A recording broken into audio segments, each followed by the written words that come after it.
प्यारे बच्चों एवं मित्रों, आप लोगों से कभी प्रश्न में ये पूछा जाता है बीए सेकेंड ईयर के या कभी फाइनल के कि पैदल सेना युद्ध की रानी है, क्यों, कैसे?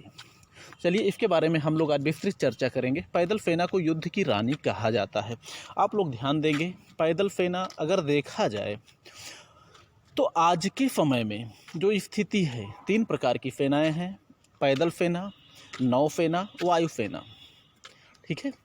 पैदल सेना प्रमुख सेना मानी जाती है। लगभग प्रत्येक राष्ट्र की जो प्रमुख सेना होती है वो पैदल सेना ही होती है आज के समय में।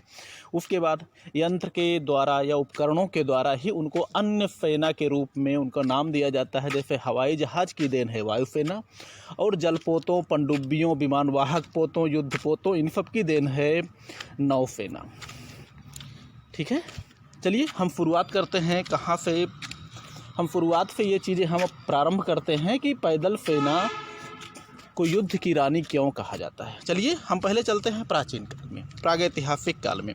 मानव जब से इस धरती पर आया है, अर्थात प्रागैतिहासिक काल या धरती के प्रारंभ तक आपको पढ़े होंगे।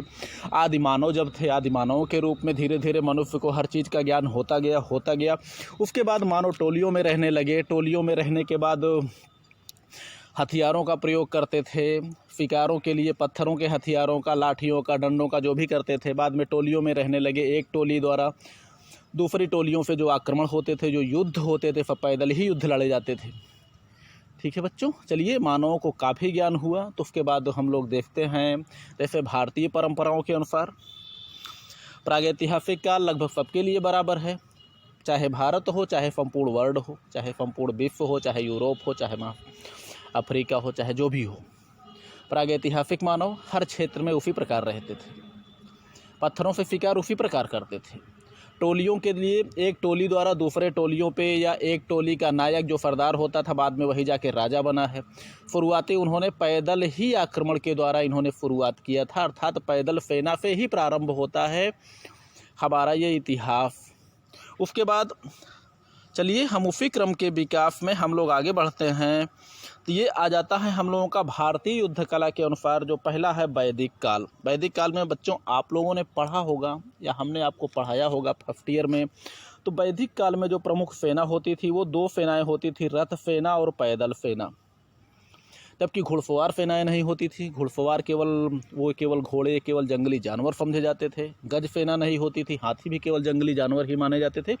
लेकिन जो प्रमुख सेना थी वो जिस पर विजय निर्भर करता था वो रथ सेना थी। लेकिन दूसरे नंबर की जो सेना होती थी वो पैदल सेना होती थी, अर्थात पैदल सेना का भी महत्व रथों के मुकाबले बहुत कम नहीं था। चलिए उसके बाद धीरे धीरे विकास होता गया। घोड़ों को भी प्रशिक्षण दिया गया, हाथियों को भी प्रशिक्षण दिया गया। उसके बाद हम लोग आ जाते हैं महाकाव्य काल में। महाकाव्य काल में जहाँ पर 4 प्रकार के लड़ाकू दल होते थे: रथ, हाथी, घोड़े, पैदल। रथ सेना, गज सेना, घुड़सवार सेना, पैदल सेना। तो इसमें भी पैदल सेना का एक अपना प्रमुख स्थान जरूर बना रहा है। हम ये मानते हैं इस बात को। रथ सेना प्रमुख सेना होती थी, जो धनुर्धारी सैनिक जिनका प्रयोग करते थे, और रथों पर ही संपूर्ण विजय निर्भर करती थी। रथी, महारथी, अतिरथी, अर्धरथी, जो भी उनके पद होते थे। दूसरे नंबर पर गज सेना और तीसरे नंबर पर घुड़सवार सेना। लेकिन पैदल सेना का भी अपना एक महत्वपूर्ण स्थान बना हुआ था। आंतरिक और बाह्य कार्यों में, युद्ध भूमि में और राज्य के अंदर के ज़्यादातर कार्य पैदल सेनाओं के द्वारा ही होते थे। चलिए आगे हम पहुँचते हैं महाकाव्य काल के बाद मौर्य काल के पूर्व। मौर्य काल के पूर्व में जैसे क्या बोलते हैं, वैसे देखा जाए तो मौर्य काल के पूर्व में या प्रथम मगध साम्राज्य जिसको माना जाता है, या मगध साम्राज्य धनानंद के पहले,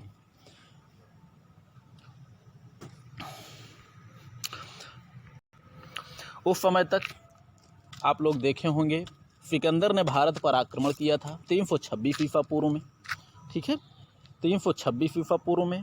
तो उस समय राजा पोरस पर आक्रमण हुआ था। राजा पोरस की सेना जो कि महत्वपूर्ण सेना थी रथों की, लेकिन सिकंदर की पैदल सेना, और ये क्या बोलते हैं, पैदल सेना उसकी मुख्य रूप से फ्लैंक्स की थी, और कुछ घुड़सवार सैनिक भी थे। लेकिन सिकंदर की भी जो प्रमुख सेना थी, जो यूनानी फ्लैंक्स थी, वो पैदल सेना ही थी। और वर्षा ऋतु आने के कारण मौर्यों के रथ पोरस के रथ कारगर नहीं हो पाए और वहीं फिर रथ सेना का पतन हो जाता है और गज सेना भी महत्वपूर्ण भूमिका नहीं निभा पाई और इसने भी क्या किया, अपनी ही सेना को रौंदने का कार्य किया। पानी वो क्या बोलते हैं झेलम के युद्ध में 326 ईसा पूर्व में जो प्रमुख सेना बची वो थी घुड़सवार और पैदल सेना। तो यहाँ भी अगर देखेंगे तो पैदल सेना का अपना एक स्थान बना हुआ था। हाँ, समय जरूर बदलता रहा, पैदल सेना का महत्व कभी कम होता रहा, कभी ज़्यादा होता रहा, लेकिन ऐसा कभी नहीं हुआ कि इनका महत्व समाप्त हो गया हो। मौर्य काल में देख लिया जाए तो इसमें भी घुड़सवार सेना, रथ सेना का महत्व बहुत कम हो चुका था।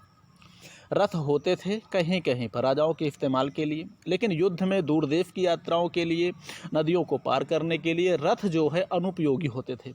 इसके लिए प्रमुख रूप से घुड़सवार सेना का प्रयोग किया जाता था या तो फिर पैदल सेना का, जो कि नौकाओं के द्वारा इनको पार किया जाता था। हाँ, ये बात दूसरी है, कहीं युद्ध अभियान करना हो दूर देश के तो घुड़सवारों के द्वारा युद्ध करने जाया जाता था और जो है तेज़ी से जाना और तेज़ी से आना, जहाँ गति का प्रमुख महत्व होता था वहाँ घुड़सवारों का प्रयोग किया जाता था। लेकिन गज सेना का भी बहुत अधिक महत्व नहीं था, लेकिन पैदल सेना का मौर्य काल में भी महत्व बना हुआ था। चलिए हम आगे बढ़ते हैं। यहाँ हम लोग ये देख चुके हैं कि इसमें जो है सेनाओं में पैदल का महत्व जरूर कम था। राज्यों में रहने के लिए, किलों की सुरक्षा के लिए, राज्य की रखवाली के लिए पैदल सेना का अपना एक महत्व था। हाँ, युद्ध में अभियानों के लिए, दूर देश पर आक्रमण के लिए रथों का महत्व कम जरूर हुआ थोड़ा से, पैदल सेना का महत्व थोड़ा से कम जरूर था। चलिए आगे बढ़ते हैं हम लोग। हर्षवर्धन काल।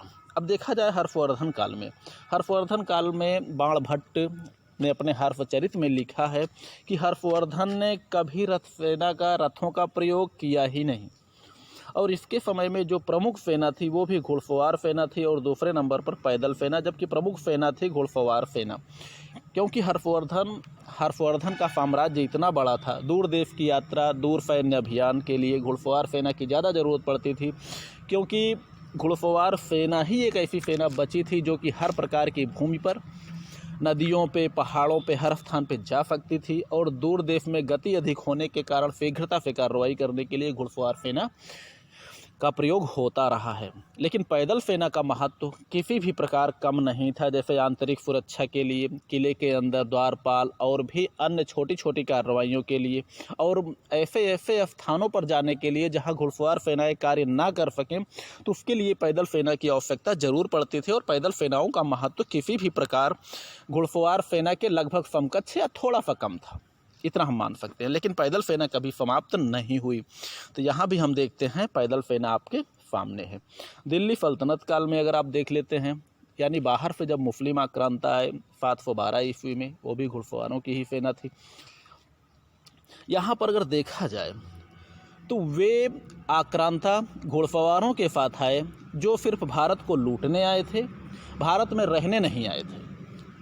ठीक है, भारत में जो रहने नहीं आए थे, भारत को लूटने आए थे या भारत पर आक्रमण करने के लिए जो बाहर से आए थे, वे आए और कुछ तो लूट कर चले गए। मोहम्मद गोरी यहाँ पर आक्रमण करने के बाद जो है पृथ्वीराज को तराइन के संग्राम में हराने के बाद यहाँ पर दिल्ली पर अधिकार तो कर लिया, अपने साम्राज्य की स्थापना भी कर ली और अंतिम में उन्होंने अपने गुलामों को अपनी सत्ता सौंप दी। अब वे भले ही वहाँ से घुड़सवार को लेके आए थे, लेकिन यहाँ की व्यवस्था चलाने के लिए इन्होंने अपने पास पैदल सेनाओं की भी भर्ती जरूर कर ली थी, क्योंकि आंतरिक सुरक्षा, किलों की रक्षा के लिए पैदल सेना जो कि अस्थायित्व को बनाए रखती थी। पैदल सेनाओं में ये गुण होता था जो कि राजा के विजय को एक अस्थायी स्वरूप प्रदान करता था, क्योंकि किले के अंदर या वैसे भी राज्य में पैदल सेना ही रहेगी राज्य की सुरक्षा के लिए, किलों के ऊपर, दीवालों पर, तो हर प्रकार से पैदल सेना यहाँ भी बनी थी। महत्व थोड़ा सा कम जरूर था। राजपूत काल में घुड़सवार सेना, गज सेना, पैदल सेना, अधिकांश सेना राजपूत काल में भी पैदल सेना की ही होती थी, अर्थात पैदल सेना की संख्या ही ज़्यादा होती थी। जबकि घुड़सवार सेना गति के लिए प्रसिद्ध है। गज सेना राजपूतों की शान थी, लेकिन कहीं कहीं पर गज सेना के द्वारा ही इनको पराजय भी मिली है। मुगल काल को आगे हम लोग बढ़ते हैं। मुगल काल में देखा जाए तो घुड़सवार सेना, तोपखाना और पैदल सेना, ये 3 प्रकार की प्रमुख सेनाएं थी मुगल काल की। तोपखाने को साम्राज्य की ताला कुंजी कहा जाता है। और तोपखाने के अतिरिक्त इसमें जो है मस्केट को भी माना जाता है। आग्नेय अस्त्रों का प्रयोग हुआ मुग़ल काल में, और आग्नेय अस्त्रों के साथ में, क्योंकि मस्केट का प्रयोग और तोपों का प्रयोग ये पैदल सेना ही करती थी। जो मस्केट जो दिया गया था, इनका प्रमुख हथियार पैदल सेना का ही प्रमुख हथियार मस्केट और तोपखाना भी घुड़सवार नहीं चलाते थे, पैदल सैनिक ही चलाते थे। और साम्राज्य की ताला कुंजी भी मुग़ल साम्राज्य में कहा जाता था इसी तोपखाने को। इसलिए अब यहाँ देखा जाए तो गज सेना लुप्त हो गई मुग़ल काल में, रथ सेना पहले ही लुप्त हो चुकी, घुड़सवार सेना बची थी क्योंकि मुग़ल साम्राज्य बहुत बड़ा था। दूर देश की यात्राओं में दूर कार्रवाई के लिए घुड़सवार सेना की ज़रूरत थी। पैदल सैनिक, तोपखाने और मस्केटधारी सैनिक, ये पैदल सैनिक ही इसका प्रयोग करते थे।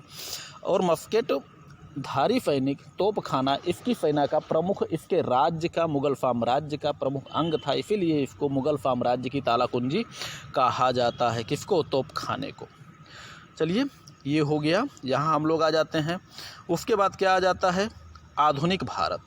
आधुनिक भारत में आप लोग देखे होंगे अब सीधे सीधे चूँकि बारूद का प्रयोग भारत में आ चुका था। बारूद अर्थात तो आधुनिक भारत में देख लेते हैं तो ब्रिटिश काल में पैदल होते थे, तोपची होते थे और बंदूकची होते थे। इसमें घुड़सवार सेना तेज़ी से आक्रमण करने के लिए या गतिशील आक्रमण करने के लिए, बाकी मुख्य जो भूमिका निभाती थी वो पैदल, तोपची और बंदूकची ही निभाते थे। बंदूकची वही मस्केटधारी सैनिक। मराठा काल में आ जाता है, मराठा काल तो पहले आ जाता है। फिलहाल ब्रिटेन का काल, अंग्रेज़ों का आगमन शुरू हो गया था।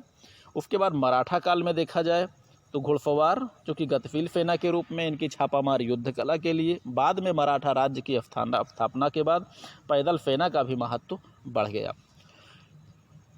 सिखों के समय में भी देखा जाए तो बिल्कुल मराठे जैसी स्थिति थी, घुड़सवार सेना और पैदल सेना ही इनकी थी। अगर हम देखेंगे तो पैदल सेना जो है किसी भी काल में एक महत्वपूर्ण सेना के रूप में थी। महत्व भले ही अन्य के मुकाबले कम हुआ था, लेकिन इसका महत्व कभी समाप्त नहीं हुआ। ऐसा कोई साम्राज्य जो कि अस्थायित्व में था, कभी ऐसा समय नहीं आया किसी साम्राज्य के लिए कि जो कि पैदल सेना के बगैर भी वो चल सके। अब आगे हम देखते हैं, पैदल सेना उन्हीं के पास नहीं थी जो केवल भारत को लूटने आए थे। जिन्होंने भारत में अपना राज्य स्थापित किया, उनके पास बाद में पैदल सेना एक महत्वपूर्ण अंग के रूप में हो गई। चलिए, अब हम आपको इसको दूसरे तरीके से समझाते हैं। पाश्चात्य युद्ध कला में युगों के रूप में विभाजन जनरल फुलर ने किया था, जिसमें पहला युग है पराक्रम युग, दूसरा युग है शौर्य युग, तीसरा युग बारूद युग, ऐसे चौथा युग है भाप युग, फिर तेल युग, फिर उसके बाद आ जाता है हमारा परमाणु युग, अंत में फाइबर युग। फिलहाल फाइबर युग से कोई मतलब नहीं है, यहाँ हम लोग देखते हैं भाप युग, पराक्रम युग। सबसे पहले हम लोग इसमें देखते हैं पराक्रम युग में। प्राचीन काल की जो सेना है पराक्रम युग में, जहाँ पर देखा जाए पाश्चात्य युद्ध कला का मतलब है पश्चिमी देशों की युद्ध कला या यूरोपियन युद्ध कला। इसमें देखा जाए तो पैदल सेना मुख्य सेना के रूप में थी। यूनानी फ्लैंक्स एवं रोमन लीजन, यूनानी फ्लैंक्स में जो होप्लाइट होते थे, ये मुख्य रूप से इनकी सेना पैदल सेना की ही थी, क्योंकि होप्लाइट जो होते थे 21 फीट, जिनके बारे में आप लोगों ने पढ़ा होगा, इनका हथियार होता था 21 फीट लंबा भाला, अर्थात 21 फीट लंबा शरीफा जो ये लड़ते थे, ये पैदल सैनिक ही होते थे। पैदल सैनिक, वो भी कवच युक्त। रोमन लीजन जो कि एक अपने समय में अजेय सेना थी, जिसने यूनानी फ्लैंक्स को भी पराजित किया था पाइडना के संग्राम में। इसमें भी जो मुख्य सेना थी, 4 प्रकार के सैनिक, बेलाइट्स, हफ्ताती, प्रिंसपाइज और ट्रायरी, ये चारों जो है पैदल सैनिक ही थे। इनके सबके सहायक सेना के रूप में घुड़सवार सेना होती ज़रूर थी, लेकिन मुख्य सेना जो होती थी, जो युद्ध में प्रयोग, जिन पर विजय और पराजय निर्भर करती थी, वो मुख्य सेना होती थी पैदल सेना ही होती थी। फ्लैंक्स और रोमन लीजन की संपूर्ण ताकत पैदल सेना में ही निहित थी। घुड़सवार सेना सहायक अंग के रूप में, इनके साथ कुछ भले ही जो है युद्ध यंत्र भी होते थे, फिलहाल हम वहाँ नहीं जाएंगे। दूसरा आ जाता है शौर्य युग। शौर्य युग होता है शूरता का युग। ये खास करके घुड़सवारों का काल रहा है। इसमें नाम मात्र की पैदल सेना का युग था, और घुड़सवारों का काल जो था, इसलिए कि ये तीव्र गति से गतिशील सेना के रूप में बड़े बड़े साम्राज्यों में प्रयोग किया जाता था। इसका काम जो है घुड़सवार का कार्य था। उसके बाद अगला युग जो होता है वो है बारूद युग। अब बारूद युग में आप देखेंगे, बारूद युग में युद्ध में टेक्नोलॉजी का प्रारंभ हुआ और अग्नेय बारूद की ही देन है, अग्नेय अस्त्रों का प्रयोग, इसमें मस्केट, तोपखाना, ये सब जो है हथियारों का प्रचलन में आ गए। बारूद युग के जो प्रमुख हथियार थे, शुरुआती हथियार, वो हैं मस्केट और तोपखाना, तोप और पिस्टल्स। बारूद युग 1249 में यानी 13वीं शताब्दी में हम लोग बारूद युग में प्रवेश करते हैं। बारूद की खोज तो 13वीं शताब्दी में हुई जरूर। रोजर बेकन जो कि ब्रिटेन का नागरिक था, उसने 1249 में बारूद की खोज की और माना जाता है कि युद्ध में टेक्नोलॉजी का जो प्रारंभ हुआ है वो बारूद युग से ही माना जाता है। और पैदल सेना का महत्व तो बढ़ा, क्योंकि उस समय बारूद युग में देखा जाए जो मस्केट होते थे, मस्केट के द्वारा घुड़सवारों को मारना बहुत आसान होता था। और जो पैदल सैनिक होते थे वो तो अपना बच बचा के छुप छुपा कर अपने प्राणों की रक्षा तो कर लेते थे, लेट कर, भूमि पर लेट कर, भाग कर, दाएं बाएं छुप कर, किसी का आड़ लेकर। तो इस काल में बारूद युग में जहाँ मस्केट का प्रयोग होने लगा वहाँ पर पैदल सेनाओं का महत्व तो बढ़ गया। ठीक है, केवल तीव्र आक्रमण के लिए ही घुड़सवारों का प्रयोग किया गया। चलिए आगे बढ़ते हैं हम लोग। अगला आ जाता है भाप युग। वैसे देखा जाए तो मस्केट और बारूद युग के आने से पैदल सेना का महत्व तो बढ़ा, सीधी सी बात। भाप युग में इसमें भी पैदल सेनाओं का महत्व तो बढ़ गया था। भाप युग को माना जाता है यंत्रीकरण का युग या कल कारखानों का युग। ठीक है, कल कारखानों का युग, युद्ध का यंत्रीकरण या औद्योगिक क्रांति का युग।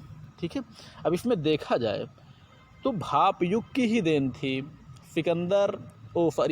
नेपोलियन द्वारा सशस्त्र राष्ट्र राज्य का सिद्धांत जो प्रतिपादित किया, इसमें जो है संपूर्ण राज्य को सेनाओं के रूप में परिवर्तित कर दिया इसने, अर्थात सेना में राष्ट्र के प्रत्येक नागरिकों की भागीदारी निश्चित की थी।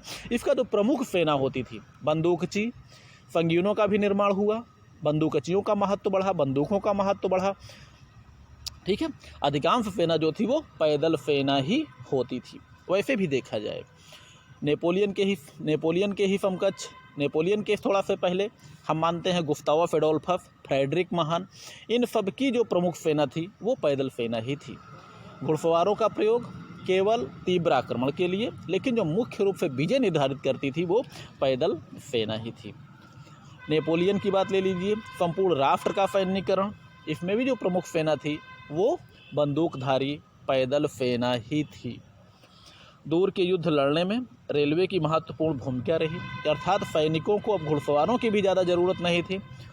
भाप युग में सैनिकों को दूर स्थान पर युद्धों के लिए सैनिकों को रेलवे में, रेलगाड़ियों में बैठा कर भेजा जाने लगा और वहाँ पर वे सैनिक पैदल युद्ध करते थे, या तो फिर कहीं ज़रूरत पड़ने पर सिर्फ घुड़सवार सेना होती थी जो कि पैदल सेना के मुकाबले जो है कम होती थी, या गतिशील आवश्यकताओं के लिए घुड़सवारों का प्रयोग किया जाता था।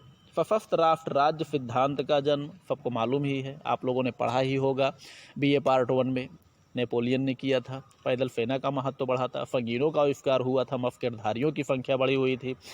गुस्ताव एडोल्फस ने भी अपनी सेना में मस्केटधारियों की संख्या को बढ़ाया। आगे आ जाता है, और संगीन की ही देन थी कि युद्ध में बर्छेधारियों का काम खत्म हो गया, मस्केट का काम, मस्केट के जो सहायक अंग के रूप में मस्केटधारियों के बगल में जो बर्छेधारियों को लगाया जाता था उनका कार्य समाप्त हो गया। अर्थात बारूद युग के बाद से पैदल सेना का महत्व बढ़ गया। तेल युग को आप ले लेते हैं, तेल युग से युद्ध में यंत्रीकरण का युग आ जाता है। पैदल सेना का महत्व बढ़ा, इसमें भी युद्ध का यंत्रीकरण। अब युद्ध भूमि में युद्ध उपकरणों का अधिक महत्व हो गया, क्योंकि तेल की ही देन थी। जो ये युद्ध उपकरण, टैंक हो गए, हवाई जहाज हो गया, लड़ाकू विमान हो गए, पनडुब्बियाँ हो गई, जलपोत जो तेल से चलने वाले होते हैं उनकी गति और बढ़ गई। तो स्थल, जल एवं वायु सेना का जन्म हो गया तेल युग में। अभी तक जहाँ तक हम लोग रथ, हाथी, घोड़े, पैदल पढ़ते थे, वहीं पर लगभग इनका जो है संपूर्ण स्थिति ही इनकी बदल गई, संपूर्ण स्थिति ही इनकी बदल गई। अब ना तो रथ रहे, ना हाथी रहे, ना घोड़े रहे, ना पैदल रहे, ओ सॉरी पैदल रहे, पैदल का तो मुख्य सेना के रूप में आ ही गए।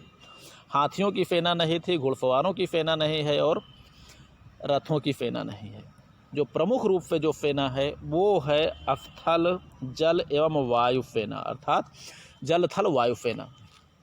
इसमें भी प्रत्येक राष्ट्र की जो शक्तिशाली सेना है, ताकतवर सेना जो है, जिसके ऊपर युद्ध की स्थिति जो डिपेंड करती है, वो ज़्यादातर जो है थली थल सेना ही है। रथ सेना अगर देखा जाए तो आजकल कहीं कहीं शादी विवाह में देखने को रथ मिल जाते हैं, वो भी एक आध, वो भी आज के समय का रथ।